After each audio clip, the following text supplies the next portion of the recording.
Welcome to Strength in the Numbers. My name is Andrew Codd, accountant, author, and commercial finance entrepreneur, and it's my job each week to bring you leaders in finance and business and deconstruct with them their real stories, insights, and hard-won lessons into practical advice on the key strengths and qualities you need to remain relevant in accounting and finance today, as well as the steps you can begin to take to elevate the impact you make to have a fun, successful, and rewarding career in accounting and finance. Now let's go over to the show.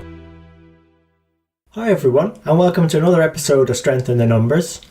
Now, in this digital age, you could say that there are two types of finance professional.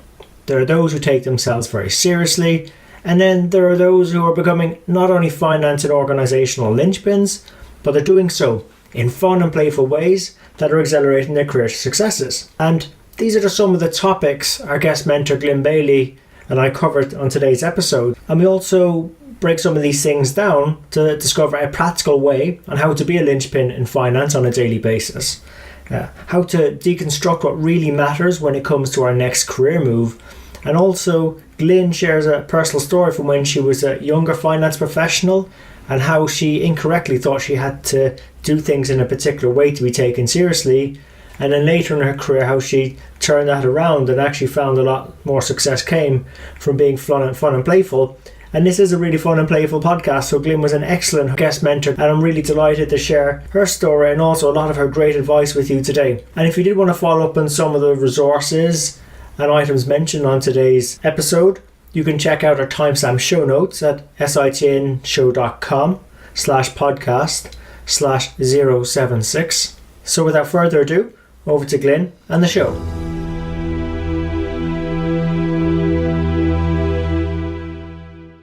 Sure. Actually, my career started in the UK. I'm currently based in Sydney and have been here for 3 years. But my career started, I guess, by chance, really. Maths was the subject at school I seemed to be pretty good at. And at university, I found myself doing accounting and business services.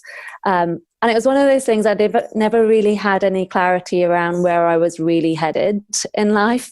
And as you do, when you're unclear, is go, oh, I'm kind of good at that. Why didn't I choose that and work with that? So I felt accounting was something I just fell into, but then developed a real passion for when I got into the business world. I think it changed for me the most when I left my first graduate job, which was with a company called EDS, which is now owned by HP, and then moved to Coca-Cola. That was super exciting. I think working for a major brand that was well recognizable, and then being in the finance space, learning from sales and marketing folk about how to promote Coca-Cola, the challenges that you face when you're a big brand but still leveraging your brand to get into retailers, and what that means when there's challenges from how that brand is perceived in terms of health and wellness, was a really interesting journey to start with my finance career. But moving on from Coca-Cola, I ended up staying in the fast-moving consumer goods business, with one blip where I went to General Electric to work in their mortgage money services part of the business. Soon realised that whilst I had an interest in finance, I really didn't have an interest in mortgages. And after 11 months of General Electric, I found myself deciding, fast-moving consumer goods was definitely where my heart space was and what I enjoyed the most. I think having a product that was tangible, that you could see, you could talk about with your friends, that you could test and try as a consumer, as well as being part of the business, for me was really fascinating. So I ended up then joining Associated British Foods. They are huge. They own Primark. They own a number of different businesses. And I started working there with Allied Bakeries, and they owned the Kingsmill bread brand. And then after years working for Kingsmill, moved to work for Silver Spoon, the sugar company. Then went on to work for Twinings, the tea company. So I'm doing a whole sort of breakfast range of products. Yeah, you just took the words out of my mouth. And then ended up moving 3 years ago to Australia with Associated British Foods to work for the Patak's brand of foods, the Indian curry sauces. And then latterly George Weston Foods, which owns a number of businesses here in Australia, same group, but they do meats and bread and randomly cleaning products, which was probably the only oddity in that portfolio. But a real mixture of products over the years. So I kind of feel like I've been blessed joining a company such as Associated British Foods, which has had phenomenal growth, is working for a big conglomerate, but it wouldn't call itself that because it's made up of so many different businesses. You feel like you're working for a more family orientated company. You've got more influence because you're part of a big machine, but actually the businesses within it are a much smaller scale. So you've got much more breadth of touch points in your role, whether it be commercial or planning or financial control. There's so many areas that I found that if I'd worked for Coca-Cola for my career, that I probably would have limited my own growth because it was too big an engine, and you're much more narrow in your focus in a large organisation than you are when you're with a smaller one. And that's what I've liked about ABF is you've got the benefit of both. You've had a huge conglomerate with lots of opportunities to work for different businesses, internal moves, promotions, etc. But you've got the benefit of having the bandwidth to pretty much touch every area of the business within finance. So yeah, that's kind of a whistle-stop tour of my sort of portfolio of products. And just recently, probably only 3 months ago, I've left the corporate world to set up my own performance coaching practice. So a pivot out of finance into performance. And that was mainly, again, because I'd realised my passion through my finance career was people and getting results. And I thought, well, how can I do this in a way that fulfills me and allows me to reach more people in more organisations where I think there's a real opportunity to drive for performance and connect with the human aspect. Yeah, so like there's a lot in there I want to follow up with you on. I mean, when you're describing those brands there, Glyn, I was sort of thinking, okay, so that's breakfast ticked off, and then we're moving towards lunch, dinner with the curries and the meats. And then I was thinking, then cleaning products, and you get to clean up afterwards. Yeah. So, and then, you know, going into sort of the performance and the people area, you know, and talking about results, there's a lot there. So I suppose in terms of breaking it down then, you've worked with a number of different brands. And a lot of people would say that's a lot of moving around. Now, I know my own career, I jumped around a little bit. Part of it was an accident to begin with, and then it got a bit more deliberate. Was that similar for you, or sort of maybe what was your approach to getting all those various different experiences? It's a combination of both. One thing I probably haven't done as successfully as I've seen other people do is be really planful about where they're heading in the future. For me, I guess when I joined Coca-Cola in my early 20s, I was just super excited about the brand, and that kept me there for nearly 4 years. I'm like, yeah. So I had two roles within there, got my first promotion into middle management, and felt like I was on top of the world. And then when I moved to ABF, it was a very different model. So you're starting in at a middle management level, but recognizing that. For me, my journey was around, does this role give me something new to learn? Did it excite me, and did I get some enjoyment out of being in that environment? And did I feel that I could make a difference, and was I being rewarded in that role as well as I would want to? And for my decision making, it really got to the point where if I got bored, I looked. And that's probably not what most people want to hear from a senior finance person. Is that really is that as planful as it got? And it really was that. So if I had a line manager or a leader that I was super inspired by, it just meant I stayed longer in role because I had a font that I was learning from. And if I got to the point where I thought, okay, I've delivered what I needed to do in this role, I feel like I'm stagnating. What do I do next? Then I started looking.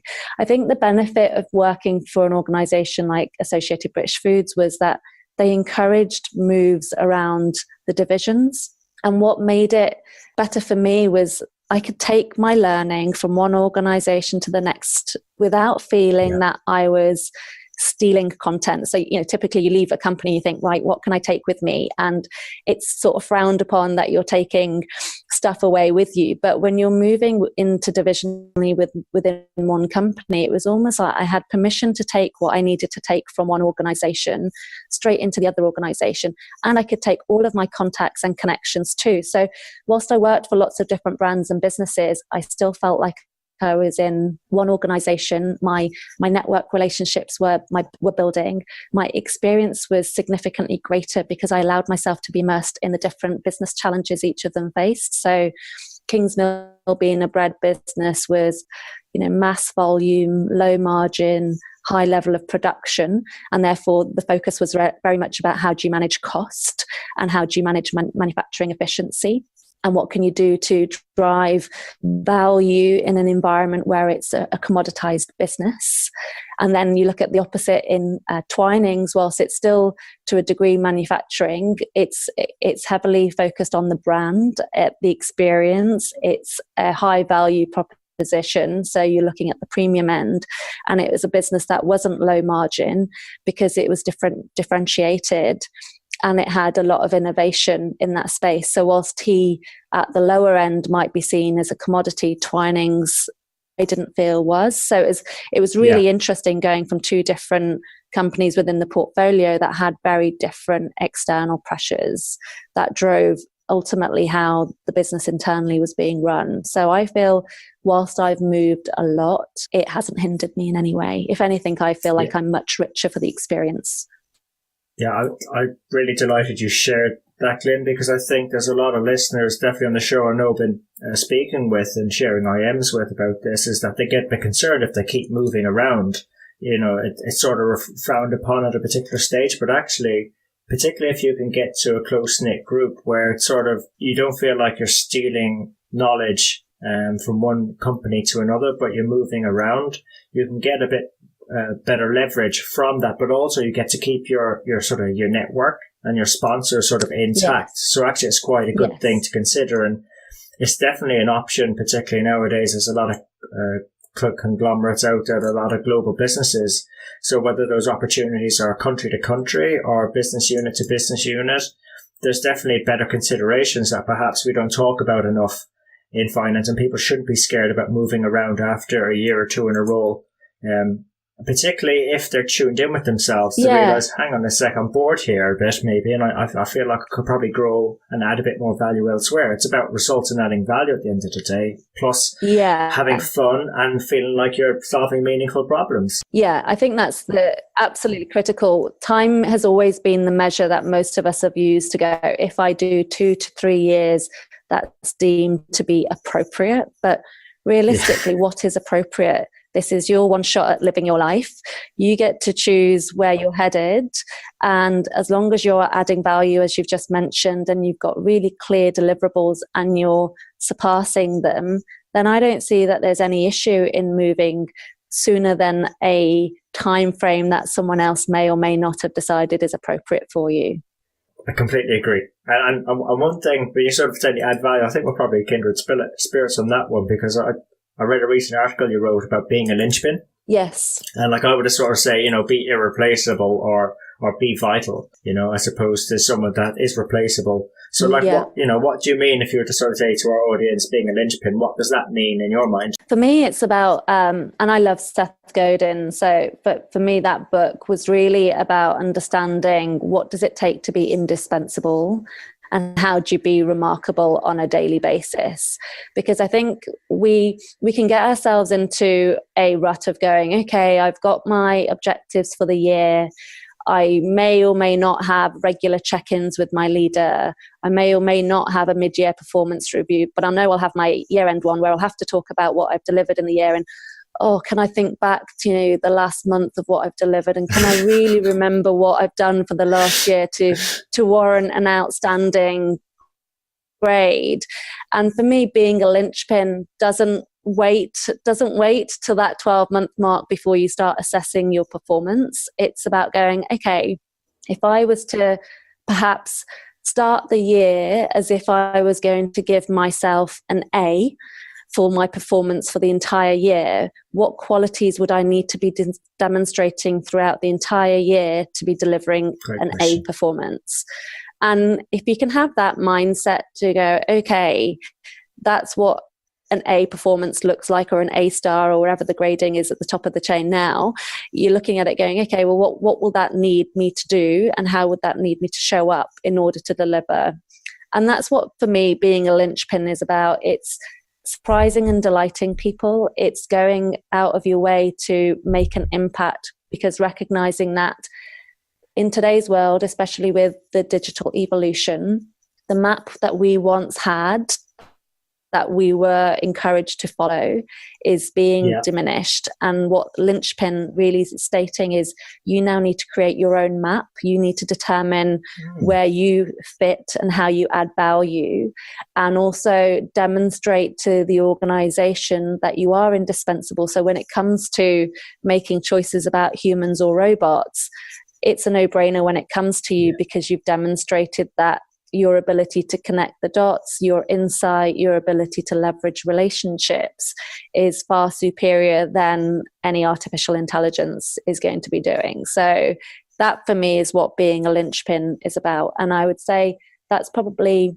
one of the things that's helped me in my career, is about widening the scope of your impact. So don't limit it just to finance. You know, you're a finance expert, you're qualified, you've got the examination results and the letters behind your name to prove your credibility in the field, but allow yourself to widen your scope and think, okay, well, I've got credibility here, but how can I build credibility elsewhere?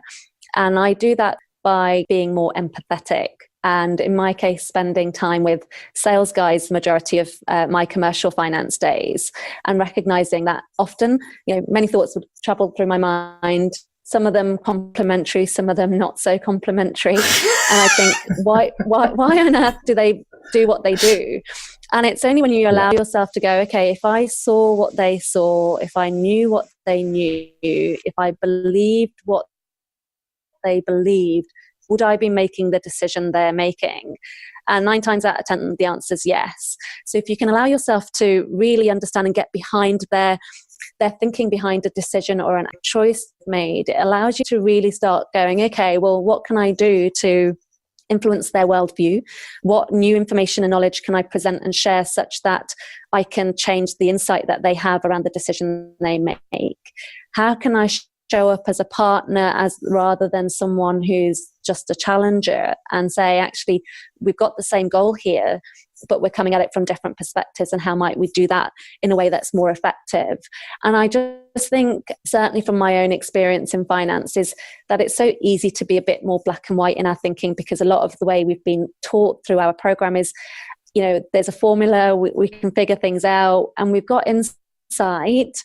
And also sometimes I think we forget how much we know, and you assume other people have got the same lens and the same knowledge and the insight that you have. And I think, so if you can allow yourself to go, well, these individuals that I'm trying to partner with haven't had the same training or discipline in the background I have. They don't see the world the way I see it because of my own experience. So how can I give them a bit of insight into what I know and what I see and what I believe, and therefore why that leads to a different decision than they're making, and jointly work together to go, okay, these are where our worldviews differ. Empathy is a huge one in finance. If you can find more empathetic finance folk, I think the impact that we would have across the organisation would be immense. Yeah, I like the way you put it. I think it does help if we put ourselves in their shoes so we can understand that. So look, again, really appreciate you sharing this. Really practical insights there, Glyn. So that you gleaned from experience. So thanks for that. I'm curious to know if you could share with our audience, what's really exciting you about your work at the moment? Oh gosh, so much. One, it's really testing my business understanding. So this is the first time I've set up my own business and left a corporate environment. So it's a real opportunity for me to understand, one, did I know everything can I apply that to a startup? And also, it's recognizing that, thankfully, having had the experience in business and in corporates and the structure, but also the impact of working with sales, marketeers, supply chain, all of the different facets of the business does help. And I kind of feel like this is my ultimate test to go, if I can keep a business that's already up running, successful, that's one thing. But if I can start one and make that a success, it's a completely different ball game. So that's what's exciting me at the moment. It's taking my finance acumen, my brain, and kind of going, okay, how can I apply the disciplines that I've learned throughout my sort of 17-year career in finance to my own business? And what am I learning about myself in that journey? And I think also from the coaching perspective, actually connecting with leaders now and helping them level up to their personal performance, I find fascinating, because I look at it now and go, I wonder whether I'd have seen the same patterns if I was immersed in that same experience as they were, or would I have been able to shine a light on limiting beliefs, challenges that we all put out in our own way around our own performance and our effectiveness. I've got a real passion for us, demonstrating that we can make an impact outside of our immediate functional remits, and also recognizing that we are all but one human, but often we wear different masks depending on whether it's our personal environment or our professional environment. And part of what excites me about what I'm doing now is focusing on helping people remove those masks so that they are one whole person, the same person that they are at home versus the same person being the same person at work, and the only role that they've got to do. But from a personality, consistency of action, consistency of personality, I think it's really important that you're not feeling you need to compromise who you are in order to be effective at what you do in a professional environment. And there's so much in that space where I think the pressure in corporates to, and I come from experience. I remember when I first started my finance career, I thought I had to level up by being this really serious finance person. And I was often the youngest in my team when I first started out. And as a result, I took myself so seriously. I felt like I needed to lean on my qualifications as a way of navigating my credibility. And I was really harsh with my interactions with people. And that was not because I felt like I was more important than them, but it was a way of, I guess, navigating my own fears of not being seen to be good enough. And I think I see a lot of that when people are overtly challenging and expressive and opinionated. And now what I do is look for where the fear is hidden. And what I work on doing is helping people see what fear is driving a behavior and help them remove that such that they can show up consistently as if they weren't worried about what people thought of them, where they themselves in an environment that they felt the safest, because actually they've created that environment of safety for themselves by recognizing what their triggers are. And that's what I'm really loving at the moment is, from senior leaders to individuals outside of corporate, helping them see what roadblocks we put in our own way to our own performance. God, that's just the way you described that.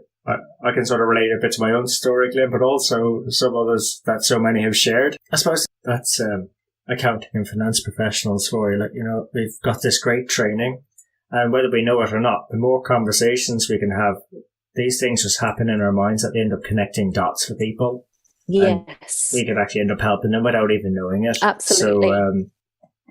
So we just don't leverage that strength maybe as much as we could, particularly given we've access to decision makers, we've access to information, and we're generally seen as independent and we bring integrity to a lot of the tables we go sit at. So there's so many strengths. We just probably, if we just overcome some of those fears that we end up leveraging. Exactly that. We have so many strengths, but do we allow ourselves to see how strong we are in our position?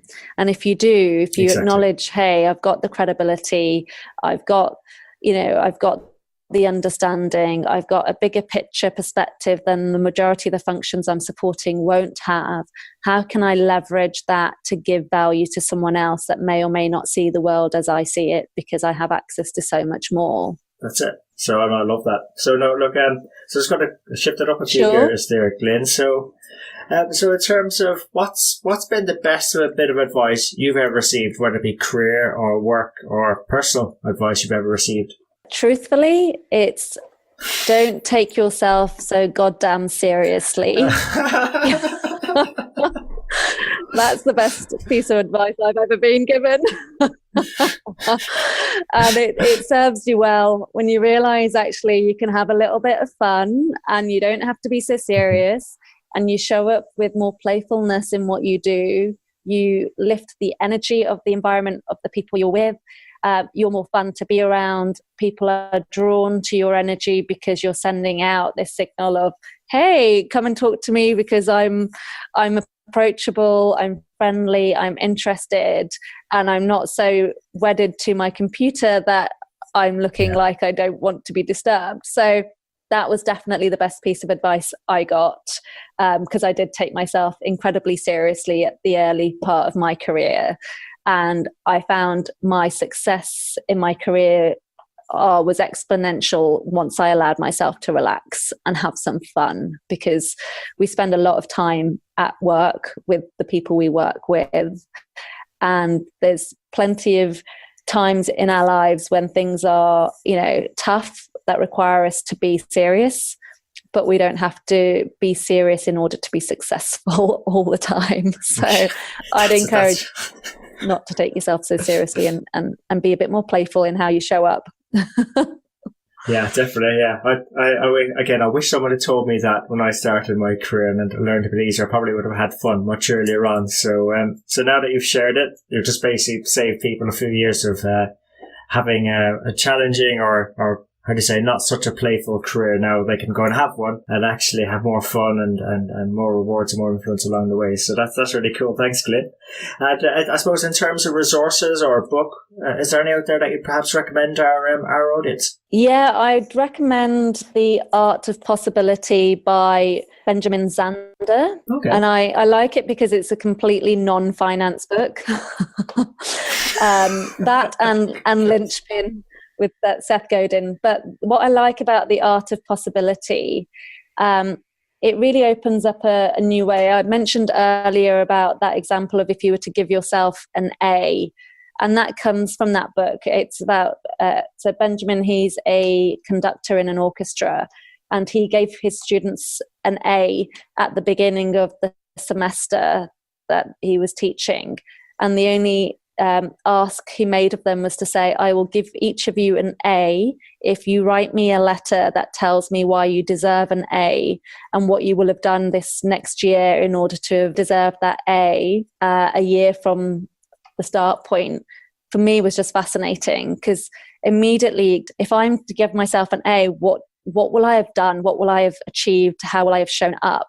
And if you write yourself a letter that says, that's what I'll have done, thank you for my A, I just wonder how many more possibilities will have come up because you've shown up in a really, really different way. So I like it because I like reading stuff that opens up my mind to how can I be more effective in my workplace without needing to focus on, the finance aspect or the functional aspect, but more the human aspect. How can I show up as a better human and therefore make a better impact?